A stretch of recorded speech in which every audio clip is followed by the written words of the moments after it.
दोस्तों इस वक्त हमारे सोलर सिस्टम में 200 से ज्यादा चांद हैं। गैनीमेड हमारे सोलर सिस्टम का सबसे बड़ा चांद है। इसके बाद टाइटन दूसरा, कैलिस्टो तीसरा, आईओ चौथा और हमारा चांद पांचवा बड़ा सैटेलाइट है, जो जमीन के गिर्द अपना एक चक्कर 29 दिन और 12 घंटों में कंप्लीट करता है। आज से 4.5 अरब साल पहले जब हमारा चांद बना था तब ये जमीन से 30,000 किलोमीटर दूर था, जिसकी वजह से हमारी स्पिन पर लावा समुद्र की तरह बहता था। वक्त के साथ साथ चांद हमारी स्पिन से दूर होता गया, जिसकी वजह से हमारी स्पिन आज ऐसी नजर आती है। चांद ही की वजह से जमीन पर एक दिन 24 घंटों का होता है। इसी की वजह से हमारी स्पिन पर मौसम स्टेबल रहते हैं। चांद के बगैर स्पिन पर जिंदगी का आगाज नहीं हो सकता। लेकिन क्या आपने कभी सोचा है कि हम बचपन से लेकर आज तक चांद की एक ही साइड को देखते हैं, बल्कि हजारों सालों से लोग चांद की इसी साइड को देखते हैं। चांद के इस हिस्से को near side of the moon कहा जाता है। ये चांद का वो हिस्सा है जिसे हम देख सकते हैं। ये चांद का सामने वाला हिस्सा है। लेकिन दोस्तों यहाँ सवाल आता है कि चांद के पिछले हिस्से में क्या है और हमारा चांद आधा गायब कैसे हो जाता है। ये अमेजिंग इन्फॉर्मेशन आप जानोगे आज के इस वीडियो में, तो पूरी वीडियो वॉच कीजिएगा। चांद हमारे सोलर सिस्टम का पांचवा सबसे बड़ा सैटेलाइट है। ये हमारी स्पिन से 3,85,000 किलोमीटर दूर है। इसका डायमीटर 3,474 किलोमीटर है। चांद ही की वजह से हमारी स्पिन अपने ऑर्बिट में हरकत करती है और इसी वजह से जमीन पर एक दिन 24 घंटों का होता है। अगर चांद ना होता तो जमीन सूरज के गिर्द नहीं बल्कि आवारा सियारों की तरह स्पेस में घूम रही होती। चांदी की वजह से हमारी स्पिन पर समुद्र एक स्टेबल रफ्तार से बहते हैं। आज से 4.5 बिलियन साल पहले हमारी स्पिन के बनने के कुछ करोड़ साल बाद हमारा चांद बना था। साइंसदानों की एक स्टडी के मुताबिक एक थिया नामी सियारा हमारी स्पिन से टकराया था। इस टक्कर की वजह से स्पिन के कुछ टुकड़े स्पिन से दूर जाकर स्पिन के गिर्द ऑर्बिट करने लगे। कुछ सालों बाद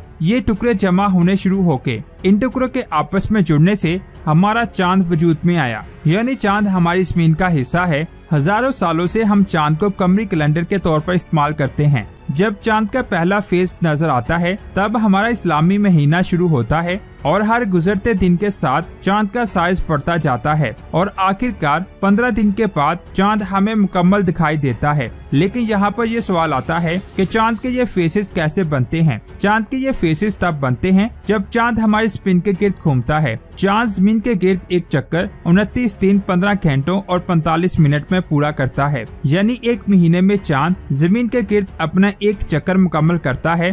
चांद के इस पीरियड को लूनर मंथ कहते हैं। हम ये जानते हैं कि चांद की अपनी कोई भी रोशनी नहीं होती, लेकिन जब हम रात को आसमान में देखते हैं तो चांद हमें सबसे ज्यादा रोशन नजर आता है। उसकी वजह ये है कि चांद की सतह बहुत ज्यादा रिफ्लेक्टिव है, जिसकी वजह से ये सूरज से आने वाली रोशनी को रिफ्लेक्ट करता है। यही वजह है कि चांद हमें चमकता हुआ दिखाई देता है। जब ये जमीन के गिर्द घूमता है तब इसके और सूरज के दरमियान का एंगल वक्त के साथ साथ बदलता रहता है। इन्हीं एंगल में तब्दीलियों की वजह से हम चांद के फेसेस को देख पाते हैं। जब चांद मुकम्मल होता है तब सूरज की रोशनी इसकी नियर साइड पर पड़ती है, जिसकी वजह से पहले फेज के 15 दिनों बाद ये हमें पूरा चांद दिखाई देता है। जमीन का जो हिस्सा हमारी तरफ है उसको नियर साइड कहते हैं। 30 दिन इस हिस्से पर सूरज की रोशनी पड़ती है और 30 दिन सूरज की रोशनी इसके दूसरे हिस्से पर पड़ती है, जिसे हम देख नहीं सकते। चांद के उस हिस्से को फार साइड ऑफ द मून कहा जाता है। ये चांद का वो हिस्सा है जिसे आज तक कोई नहीं देख सका।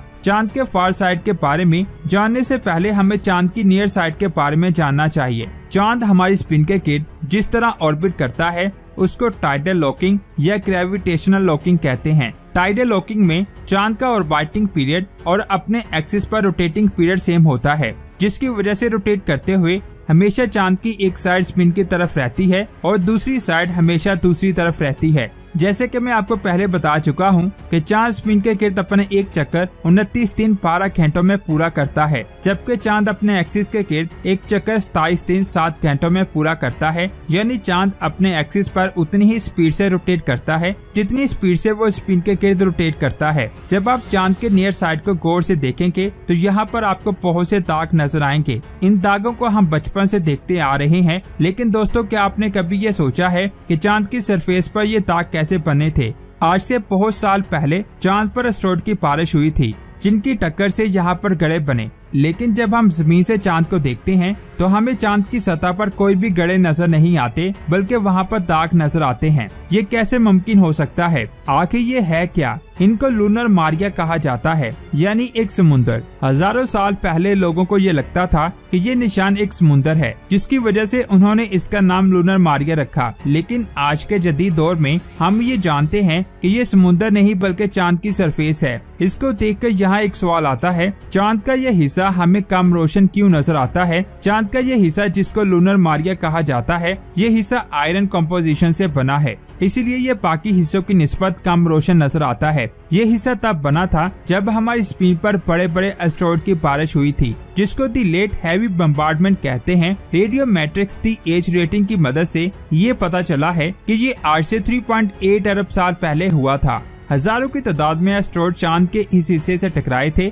उस वक्त चांद के इस हिस्से में दरारें पड़ गयी और चांद के अंदर का मैग्मा पतली सतह की वजह से लावा बनकर बाहर चांद की सतह पर आ गया और वक्त के साथ साथ जमकर ये कम रोशनी वाली जगह बन गई, जो चांद की बाकी सतह की निस्बत कम रोशन है। तो इसी तरह चांद की सतह पर ये दाग बने, जिसको पहले लोग समुद्र समझते थे। अब बात करते हैं चांद की फार साइड के बारे में। चांद की फार साइड को देखने के लिए हमें वहां पर जाना जरूरी था। 1957 में रशिया ने पहली बार एक सैटेलाइट को स्पेस में भेजा, जिसको देखकर अमेरिका ने 1958 में पायोनियर 0 को लॉन्च किया, जो चांद पर जाने वाला पहला मिशन बन सकता था। लेकिन ये मिशन फेल हो गया और 12 सितंबर 1959 को रशिया ने पहली बार लूनर स्पेसक्राफ्ट को चांद पर भेजा और इस तरह रशिया चांद पर स्पेसक्राफ्ट भेजने वाला पहला मुल्क बन गया। 16 जुलाई 1969 को नासा ने अपोलो 11 को लॉन्च किया। इस मिशन में पहली बार इंसान ने चांद पर अपना पहला कदम रखा था। इसी के साथ अमेरिका चांद पर इंसानों को भेजने वाला पहला मुल्क बन गया।